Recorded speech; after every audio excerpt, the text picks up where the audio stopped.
কোরআন শুনলেও সওয়াব।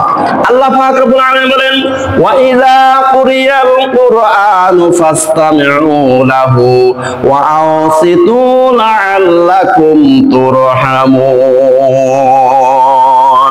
সূরা আরাফ আয়াত 204। আল্লাহ রাব্বুল আলামিন বলেন ওয়া ইযা কুরিয়াল কুরআন, যখন তোমার সামনে কোরআন তেলাওয়াত করা হয়, ফাসতামিউ লাহু ওয়া আনসিতু, তখন চুপ করে শুনে থাকো। একদম কোনো গন্ডগোল করিও না, কথাবার্তা বলিও না, হুইসপিয়ারিং করবে না, একদম চুপ করে শুনে থাকবে। ফাসতামিউ লাহু ওয়া আনসিতু, কোনো কথা বলবে না, চুপ করে কোরআন তেলাওয়াত শুনবে। লাআল্লাকুম তুরহামুন, তোমার উপরে আল্লাহর রহমত বর্ষণ হইতে থাকবে। সুবহানাল্লাহ। যেই ব্যক্তি তেলাওয়াত করে তার যতটুকু নেকি হবে, তুমি যে চুপ করে বসে বসে শুনেছ, তোমারও অতটুকু নেকি হবে। সুবহানাল্লাহ। তাহলে কোরআন শুনলেও সওয়াব, কোরআন পড়লেও সওয়াব, কোরআনের দিকে শুধু তাকিয়ে থাকবেন তাও সওয়াব। সুবহানাল্লাহ বলেন।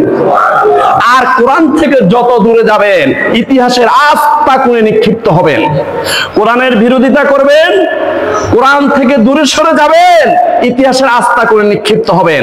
কোরআনের যত কাছাকাছি আসবেন, ততই সম্মান বাড়িয়ে দিবে কে? আল্লাহ বাড়িয়ে দেবে।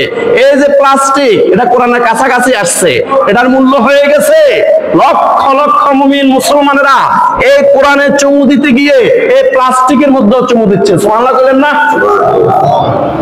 আর একই দোকানের প্লাস্টিক যদি কেউ বাথরুমে লাগায়, সেই বাথরুমের প্লাস্টিকের মধ্যে কেউ চুমু দিবে না।